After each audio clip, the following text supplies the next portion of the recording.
Océane Martin. Merci. Alors, je crois qu'il y a beaucoup de choses qui ont été dites, donc je vais essayer de synthétiser et de ne pas durer très longtemps. Votre question, Monsieur Ramos, au départ, c'était est-ce que vous avez eu raison de partir sur le débat des sels nitrités dans le cadre de la consommation de charcuterie? Je pense que la réponse est oui, parce que le risque associé à une trop forte consommation de charcuterie sur le cancer colorectal, il est avéré, il est net, et vous nous avez tous entendu dire la même chose. Donc sur ça, il n'y a pas de débat. Il faut faire quelque chose. Les recommandations alimentaires, au début, quand cette étude est sortie, il y a eu des recommandations alimentaires qui ont été faites. Là, on voit avec le recul que ce n'est pas suffisant de faire des recommandations alimentaires et qu'il faut pousser plus loin nos stratégies.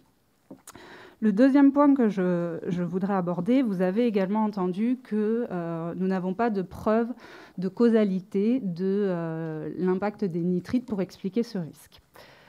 Pour vous expliquer un peu ce qu'il faudrait faire pour démontrer vraiment que ce sont les nitrites dans la charcuterie qui sont responsables.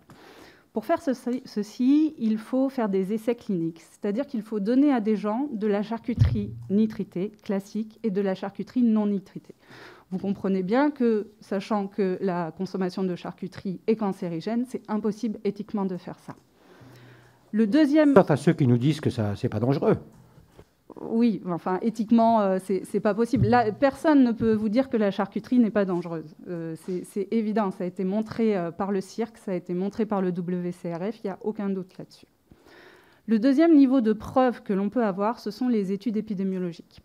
Les études épidémiologiques, elles sont faites séparément, on les poule ensemble pour faire ce qu'on appelle des méta-analyses.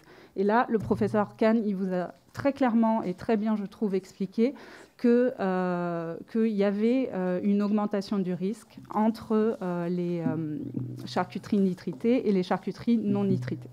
C'est le seul niveau de preuve que l'on peut, parce qu'on ne peut pas faire d'essais cliniques. Donc le niveau de preuve maximal, quasiment, il est démontré. Ces études épidémiologiques doivent être appuyées sur des études mécanistiques. Et c'est sur ça que nous, on a travaillé pendant ma thèse, et Fabrice travaille toujours dessus. Les hypothèses, donc le fait que les nitrites soient associés au risque des charcuteries ne veut pas dire qu'il n'y a pas d'autres facteurs. On est bien d'accord, hein. Les études épidémiologiques ne permettent pas de dire que c'est uniquement ça. Il faudrait passer par des essais cliniques. Donc, il faut qu'on creuse le côté mécanistique. Le côté mécanistique, je crois que vous l'avez vu en long, en large, en travers, de manière très complexe. L'hypothèse majoritaire, c'est que ça passe par la formation de composés nitrosés.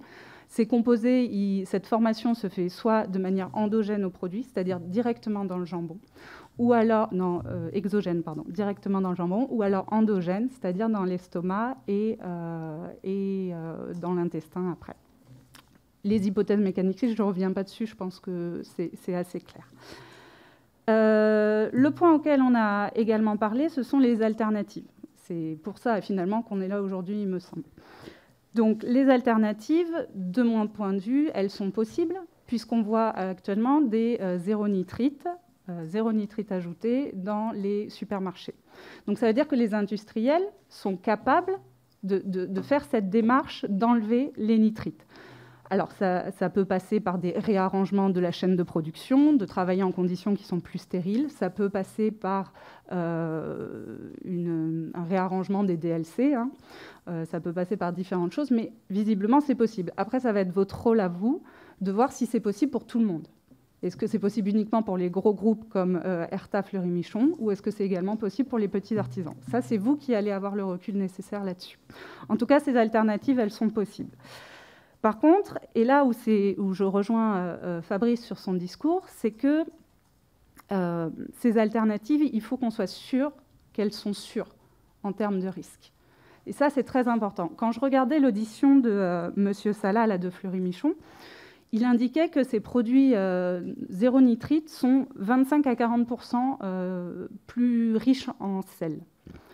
Alors, professeur Kahn, désolé, je ne suis pas tout à fait d'accord avec vous sur l'effet du sel, et notamment, ça a été montré dans le WCRF en 2018, que les produits conservés par salaison augmentaient le risque du cancer de l'estomac. Donc il va falloir trouver vraiment un équilibre sur les produits que vous voulez mettre sur le marché. Enlever les nitrites, d'accord, mais il faut être sûr que les produits qu'on va proposer aux consommateurs sont sûrs. Et ça, ce n'est pas si facile que ça. Et ça, actuellement, au jour actuel des connaissances scientifiques, on ne peut pas le dire. Tout à fait. Et je pense que j'ai fait à peu près le tour de la question.